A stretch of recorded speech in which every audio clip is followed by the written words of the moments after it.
Salut à tous, c'est Gladys, j'espère que vous allez bien. Je vous retrouve aujourd'hui dans une nouvelle vidéo pour mon bilan de lecture du mois de juillet. Et vraiment, j'ai beaucoup de choses à vous présenter. Avant de commencer cette vidéo, je tenais à vous rappeler que j'organise un atelier journaling le 4 et 5 octobre au Mans, dans le café librairie Cheshire à l'occasion du Salon de l'Imaginaire. Et vraiment, j'ai hâte d'y être. Mais surtout, si vous souhaitez vous rendre à ces ateliers, n'hésitez pas à vous rendre sur ma boutique en ligne. Je vous mets le lien en description et dans le QR code pour vous y inscrire. Il ne reste plus beaucoup de place, donc ne tardez pas trop. Sachez qu'il y aura bien d'autres choses qui peuvent vous intéresser aussi lors de ces journées, notamment des dédicaces d'auteurs ou d'autres ateliers créatifs qui ont l'air juste incroyables. Bref, je vous invite à vous renseigner sur tout ça en vous rendant directement sur le compte Instagram de Cheshire. Bref, il est temps de parler de lecture et cet été, j'ai pas mal lu, donc j'ai pas mal de choses à vous présenter pour le mois de juillet. J'ai classé mes lectures par genre et on commence tout d'abord avec les romans contemporains tout public. Ici j'ai lu Twelfth Night de Alexiane Farrell-Folmot aux éditions Big Bang qui était vraiment une excellente lecture. C'est une histoire dans laquelle on va suivre Viola qui a passé tout l'été à préparer une campagne de jeu de rôle, mais celle-ci n'intéresse pas vraiment ses amis. Ça amène à une grande dispute en plus de ça et bref, c'est bien compliqué pour elle, donc elle se réfugie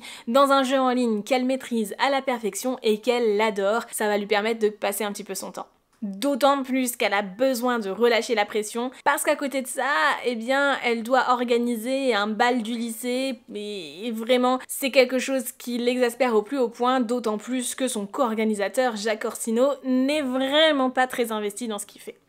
Bref, de l'autre côté, on a Jack, justement, qui lui vient de se blesser et ne peut plus pratiquer son sport et donc il va essayer de tuer le temps en commençant un jeu vidéo alors que c'est vraiment pas son truc. Et en fait, eh bien, il va rencontrer un personnage en ligne qui va un peu le prendre sous son aile, avec qui la relation va super bien passer et au-delà de ça, avec qui ils vont commencer à échanger des choses un petit peu plus personnelles. Bon, pas besoin de deviner plus que ça, il s'agit de Viola, mais vraiment c'est une histoire qui est super chouette où les personnages vont se rencontrer en ligne dans ce jeu RPG et qui vont au fur et à mesure en fait se dévoiler un petit peu plus, sauf que mais il y a plein de choses derrière tout ça et si Viola est consciente de qui est Jack en ligne, eh bien l'inverse n'est pas vrai et forcément, vous vous en doutez, les mensonges vont finir par leur exploser à la figure. Bref, un livre que j'ai adoré, qui se lit vraiment super bien, qui est très immersif dans ce côté un petit peu geek et vraiment j'ai passé un super moment de lecture. C'est plutôt drôle aussi, ce qui en fait un roman vraiment léger et sympa à lire, d'autant plus pendant l'été, mais en plus de ça, eh bien il y a des sujets qui sont un petit peu plus profonds autour des personnages, autour de leur vie et de leurs amitiés, bref, il y a des choses qui sont traitées ici qui sont franchement très intéressantes et traitées avec grande profondeur aussi, malgré tout. Et on est sur un magnifique objet livre je trouve, en tout cas j'aime beaucoup la couverture et en plus j'adore cette illustration qu'on a juste en dessous. Et toujours dans les romans tout public, je ne l'ai pas avec moi puisque je l'ai prêté, il s'agit de Lina de David Amioni, un livre que j'ai lu dans le cadre d'une collaboration rémunérée avec l'auteur puisqu'on est sur un livre auto-édité et vraiment c'était une claque, un livre qui sort complètement de ma zone de confort et qui m'a permis de m'ouvrir aussi à un genre un petit peu différent. Ici on suit Sam qui, à la mort de sa mère, va découvrir toute une boîte de lettres et se rendre compte en fait qu'elle lui a caché beaucoup de choses, notamment concernant ses origines libanaises et tout ce qu'elle a pu vivre avant la naissance de Sam et les raisons qui l'ont amenée à fuir le Liban. Et franchement, c'est un livre qui, à partir de là, va dépeindre beaucoup de choses et en particulier l'histoire du Liban, que ce soit en 2012, à l'époque où Sam perd sa mère, mais aussi dans le passé, je crois les années 70 ou 80, je sais plus exactement, mais au moment où du coup sa mère était adolescente, puisqu'on est sur un roman à double point de vue mais aussi double temporalité, on va y suivre du coup la mère de Sam, adolescente au Liban, découvrir son histoire d'amour et comment les choses ont pu évoluer, mais aussi la vision de Sam à l'heure actuelle en plein deuil qui va essayer de retrouver les traces de ses origines et de comprendre et de découvrir un pays qu'il ne connaissait pratiquement pas finalement. Et franchement c'est hyper intéressant, d'autant plus que pour le coup moi j'y connais pas grand chose au Liban, j'y suis jamais allée et ça m'a donné envie de découvrir un peu plus de choses sur ce pays, de voyager plus et de découvrir en fait ce pays à travers les yeux de Sam, c'était hyper poignant. Bref, j'ai adoré cette lecture, c'était une jolie claque, un livre qui nous prend par les tripes, un livre qui en même temps est très très fort, très poignant dans les messages qu'il aborde mais aussi dans la manière dont il est écrit. J'ai trouvé que c'était un livre vraiment très touchant et en plus de ça la fin ne vous laissera sûrement pas indifférent, en tout cas moi elle ne m'a pas laissée indifférente et vraiment je pense que je le relirai un jour. Je continue ensuite avec les romances new adult qui contiennent du coup des passages explicites plus ou moins importants selon les livres, mais qui du coup sont destinés à un public adulte. Et je commence tout de suite avec Amber Falls de Alicia Garnier, un livre qui est publié aux éditions Nox et que j'ai découvert en livre audio du coup aux éditions Audiolib,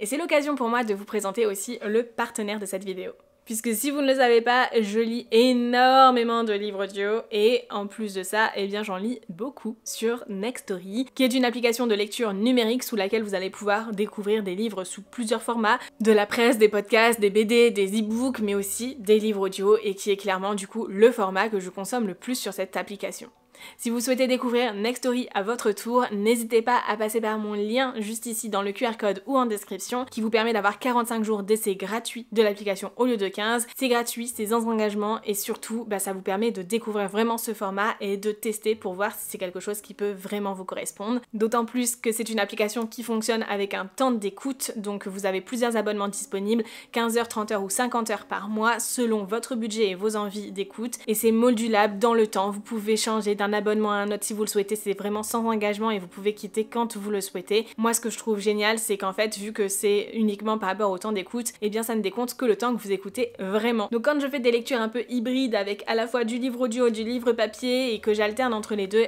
c'est hyper pratique puisqu'il y a seulement le temps qui est comptabilisé en livre audio qui va être décompté de mon temps d'écoute mensuel. Bref, j'ai écouté Amber Falls et il est temps que je vous en parle. C'est une histoire dans laquelle on va suivre Julie Moray qui est d'origine écossaise et qui vit dans une toute petite ville où tout le monde se connaît et où clairement sa famille est un petit peu jugée comme étant un peu marginale. Bref, ça ne l'empêche pas de faire ce qui lui plaît et de tenir un commerce qu'elle aime énormément, une pâtisserie. Vraiment, elle s'épanouit dedans, elle adore faire ce qu'elle fait, mais petit souci, eh bien ça ne lui rapporte pas autant d'argent qu'elle voudrait et elle a un petit peu de mal à rembourser son prêt à la banque et du coup forcément c'est un petit peu compliqué pour elle. Elle tient à une chose, participer à un concours de pâtisserie locale pour justement gagner celui-ci, remporter le prix et pouvoir rembourser quelques traites qu'elle a en retard. Le seul problème,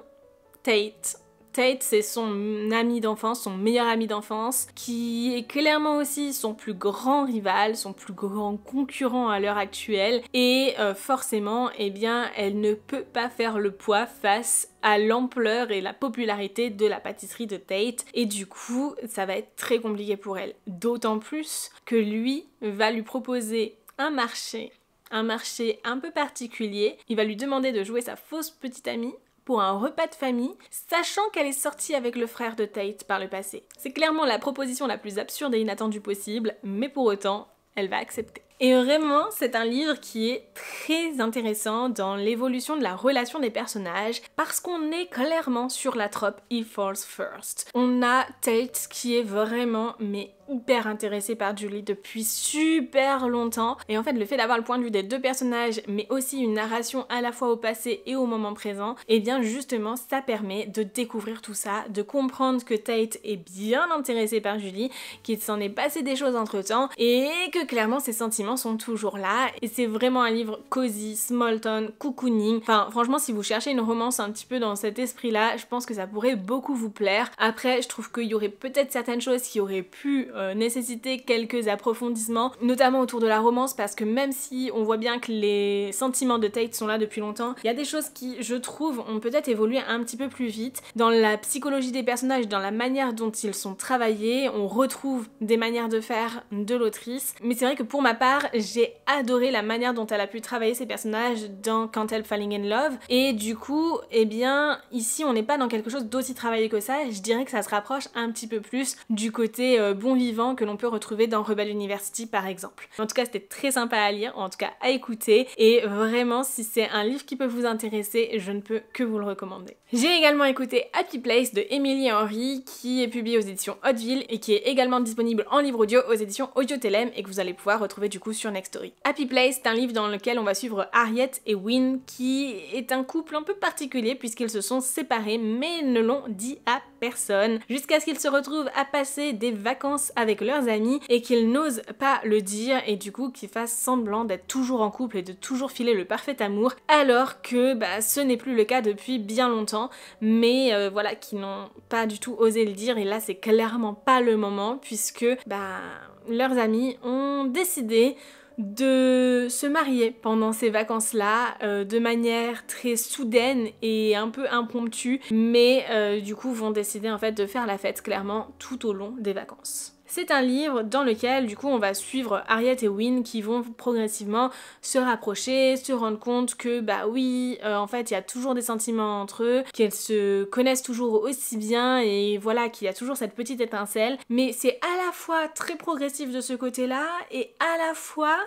un peu trop rapide. Enfin, je sais pas comment l'expliquer, mais j'ai l'impression que leur relation met beaucoup de temps à se réparer, en même temps ça peut être totalement normal, mais d'un autre côté, au moment où ils acceptent qu'ils ont toujours une attirance l'un pour l'autre, ça va extrêmement vite, et du coup c'est un peu plus compliqué je trouve de suivre le chemin de pensée des personnages, le travail qu'ils font sur eux-mêmes et sur leur relation pour bien comprendre en fait comment les choses évoluent et voir en fait aussi cette question aussi de pardon qui est extrêmement importante ici. Au-delà de ça, il y a aussi des relations amicales qui sont quand même hyper particulières, je dirais même parfois un peu toxiques. On a un personnage qui est vraiment dans le contrôle mais de toute sa vie et de la vie de ses amis aussi du coup, et c'est franchement un peu déstabilisant parfois de voir un personnage comme ça qui va contrôler tout le monde. D'un autre côté, ça peut être aussi réaliste et c'est quelque chose qui est vraiment marqué et dénoncé dans l'histoire, donc pour le coup je trouve ça plutôt intéressant.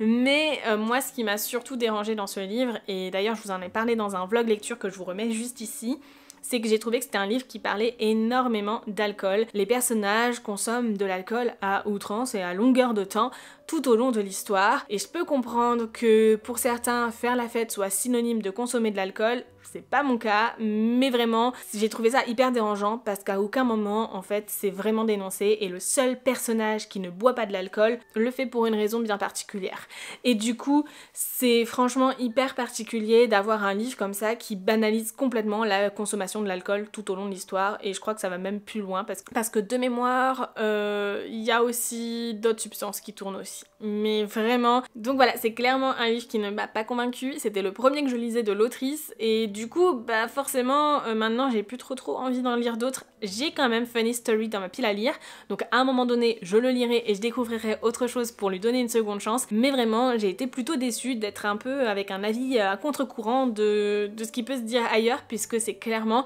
une autrice dont les récits sont extrêmement populaires et plébiscités. Après tout, chacun son avis, voilà. Du coup, si jamais vous avez lu d'autres livres de Emily Henry ou celui-ci même, bah n'hésitez pas à me donner votre ressenti en commentaire et surtout à me dire quels sont les livres que vous avez préférés de cette autrice, parce que ça m'aidera peut-être à lui donner une seconde chance justement et à découvrir quelque chose qui pourrait un peu plus me correspondre. On continue ensuite avec une romance que j'ai adorée, cette fois-ci c'est The Rule Book de Sarah Adams aux éditions J'ai lu, et du coup c'est le spin-off de The Cheat Sheet que j'avais déjà adoré par le passé, et vraiment j'avais un gros coup de cœur pour The Cheat Sheet, donc je suis très contente d'avoir pu découvrir The Rule Book. Ici c'est une histoire dans laquelle on va suivre Nora et Derek. Alors tous deux sont sortis ensemble à la fac mais se sont perdus de vue par la suite. Alors en fait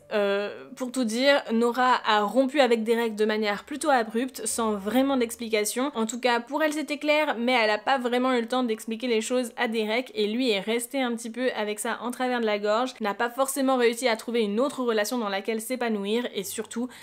en fait il est toujours amoureux de Nora mais il lui en veut énormément. Le truc c'est que Derek c'est un sportif professionnel extrêmement populaire, et de l'autre côté eh bien il y a Nora qui elle travaille justement dans une agence pour sportifs. Vous voyez les choses venir, Nora va se retrouver responsable du contrat de Derek et va devoir travailler avec lui, sauf que forcément lui en veut tellement qu'il n'a pas vraiment envie que ce soit elle qui le représente, mais force est de constater, Nora est exemplaire dans son travail et va pouvoir justement tirer de nombreux bénéfices de tout ça pour Derek. Sauf que il ne veut pas que ce soit elle, donc il va essayer de tout faire pour qu'elle lâche le travail, et vraiment c'est un peu un jeu du chat et de la souris. C'est hyper drôle, il y a plein de situations un peu cocasses, et surtout ce que j'ai aimé c'est qu'en plus de ça on retrouve la bande d'amis qu'ils ont en fait autour des joueurs sportifs qu'il y a, donc on retrouve des personnages qu'on a pu découvrir dans le premier tome, et ça franchement vous le savez c'est quelque chose que j'adore découvrir dans mes romances. Mais surtout en fait la relation entre Nora et Derek elle est hyper saine, elle est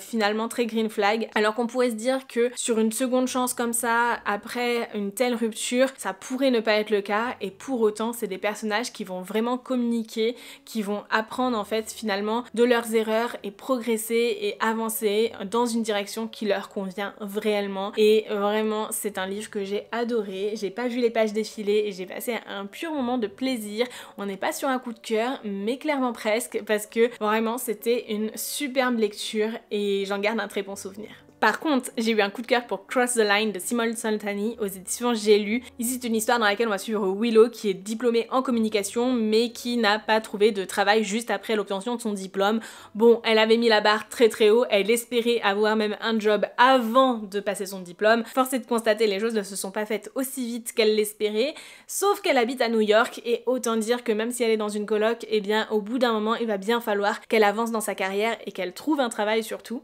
Et là, son frère entre en jeu. Il lui propose de venir faire un tour à Monaco, qui est clairement très connu pour la Formule 1, puisque son frère travaille un petit peu dans les backstage de la Formule 1, etc. Et donc il lui propose de lui présenter quelques personnes qui pourraient lui ouvrir des portes pour justement faire de la communication sportive, qui est le rêve de Willow, même si elle n'imaginait pas forcément comme sport parler autour de la Formule 1, c'est quelque chose dans lequel elle a toujours un peu baigné, puisque son frère et le meilleur ami de son frère ont toujours été un petit peu là-dedans, et donc forcément elle qui traînait énormément avec eux quand elle était enfant, c'est quelque chose qui lui parle, voilà. Et quand elle arrive à Monaco, elle va retrouver Dave, du coup Dave Anderson qui est le meilleur ami de son frère. Et en fait, il s'avère que Willow et Dave ont eu un petit dérapé, on peut dire ça comme ça. Leur relation leur est clairement un peu interdite puisque par le passé, Willow est sortie avec un des amis de son frère et ça s'est très mal passé et ça a clairement brisé tout son cercle d'amis entre ceux qui se sont alliés d'un côté et de l'autre. Et du coup, en fait, elle s'est toujours dit non, jamais je ressors avec un des amis de mon frère et encore moins avec son meilleur ami. Sauf que Dave et Willow sont attirés l'un par l'autre depuis très longtemps et ils avaient fini par s'embrasser et en fait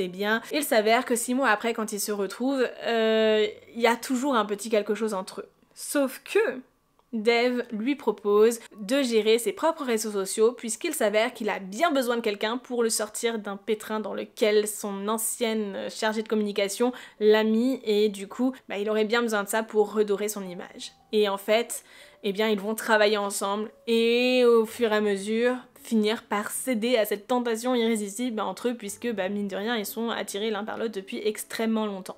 Au-delà de ça, c'est un livre dans lequel je trouve la romance est extrêmement belle. J'aime beaucoup la manière dont elle évolue. Pareil, on est encore une fois sur une romance très green flag. Et c'est hyper appréciable d'avoir des romances comme ça qui dépeignent des personnages qui vont être très attentifs, à l'écoute de l'autre, etc. Mais au-delà de ça, je trouve que c'est un roman qui a pas mal de représentations culturelles puisque on suit des personnages métis. Et d'autant plus que Dave a des origines indiennes et sa sœur va se marier. Donc on a tout un mariage indien qui est représenté ici. Bon, c'est un passage de l'histoire, c'est pas toute l'histoire, mais du coup ça montre aussi cette culture indienne et c'est franchement très intéressant. Bref, j'ai adoré l'alchimie entre les personnages, la manière dont cette relation se déroule et surtout tous les détails qu'il y a autour de la Formule 1 qui ne sont pas trop barbants mais qui en même temps sont suffisamment intéressants pour nous permettre de découvrir quelque chose qu'on connaît pas forcément. Je crois que c'est le deuxième livre de Formule 1 que je lis et le premier je l'ai lu il y a plusieurs années de ça, donc autant dire que je suis vraiment loin d'être experte dans le sujet. J'ai réussi à suivre les choses mais surtout à être hyper immergée dans le contexte et ça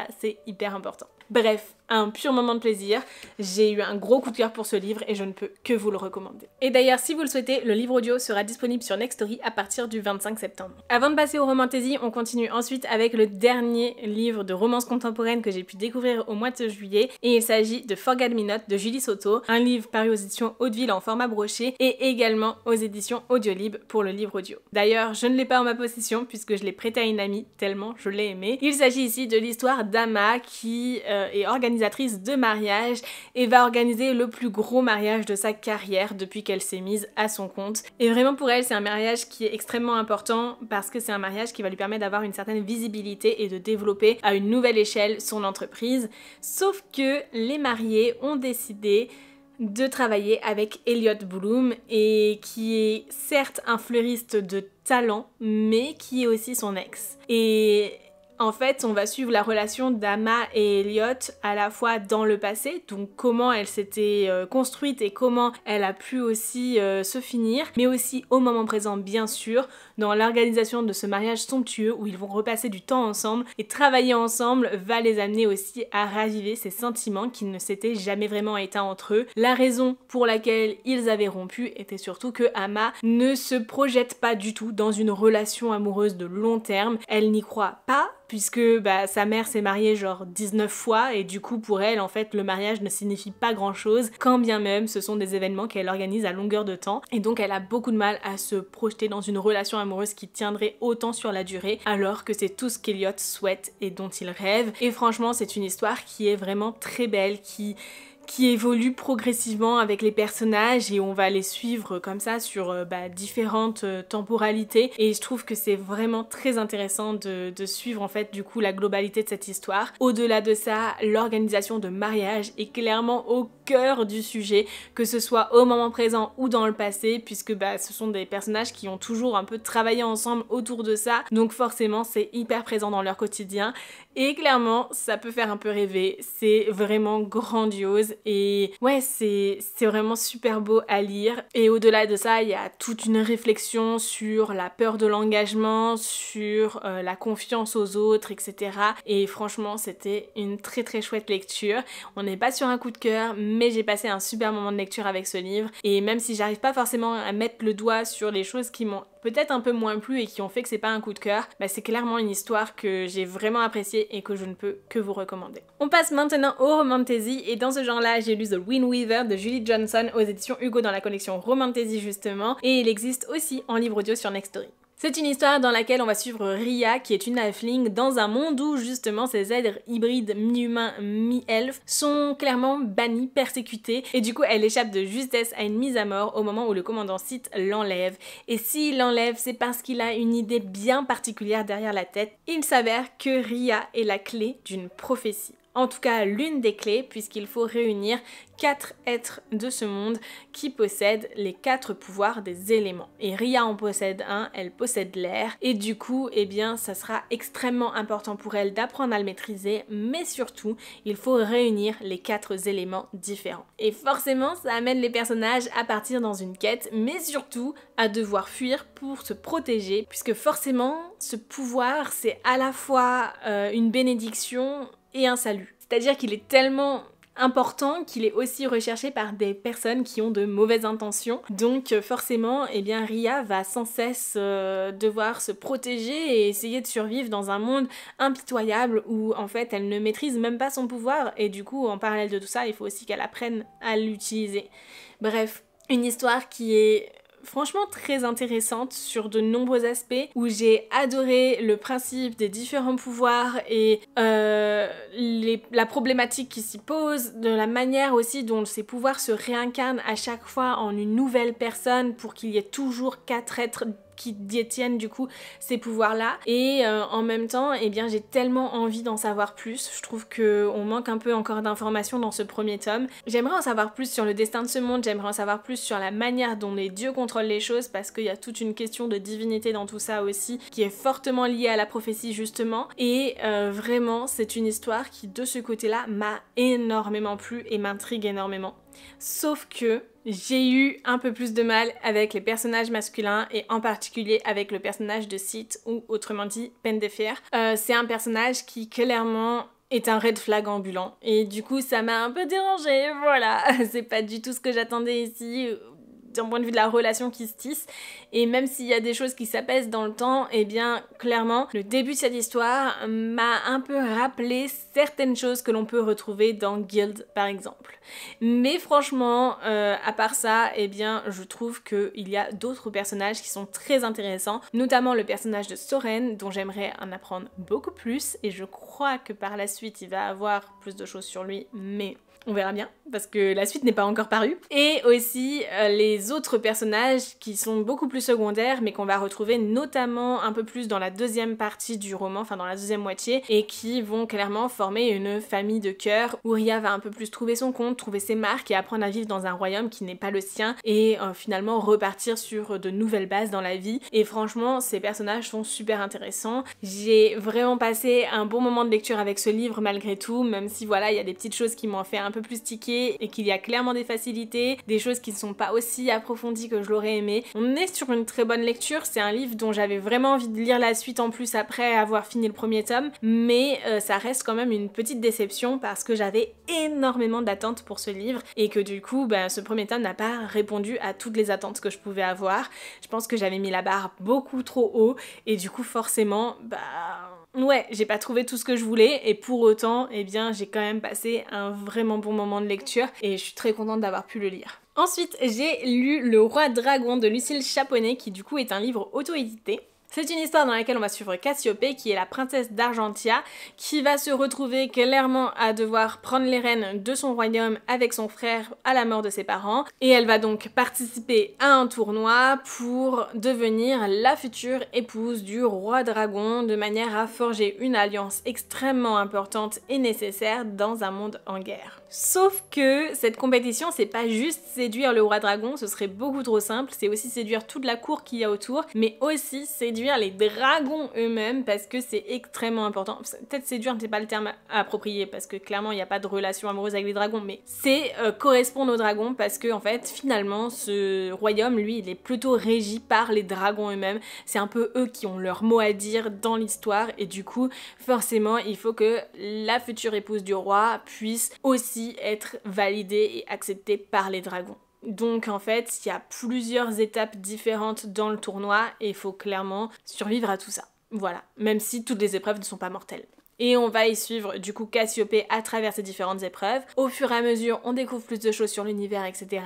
sur les enjeux qu'il y a derrière, et forcément, il y a aussi une relation qui se tisse, puisque au-delà de devenir l'épouse du roi, eh bien c'est quand même mieux s'il y a une relation amoureuse qui peut se tisser entre eux. Donc on est clairement sur une romantasy. C'est une histoire qui m'a un petit peu déçue sur certains points, surtout que j'espérais en fait vraiment avoir beaucoup de dragons ici dans cet univers. Et effectivement ils sont présents mais on ne les voit pas forcément pendant une bonne partie de l'histoire et ce n'est que vers la fin qu'ils se révèlent un peu plus et on les voit un petit peu plus et où voilà on a des chevauchées de dragons etc. Mais du coup c'est vrai que j'espérais sur un livre qui porte autant sur les dragons les voir un petit peu plus que ça. Même si j'avais été plutôt prévenue par les avis que j'avais pu lire avant de le découvrir, finalement c'est quand même quelque chose qui est resté et qui m'a un petit peu déçue malgré tout parce que je m'attendais clairement à les voir quand même un petit peu plus. Mais pour autant j'ai adoré le tournoi, j'ai adoré voir les alliances qui étaient forgées, le côté un peu imprévisible aussi de certains personnages et franchement j'ai passé un super moment à découvrir tout ça et ce côté là. Il y a un côté un petit peu plus politique aussi qui rentre en place et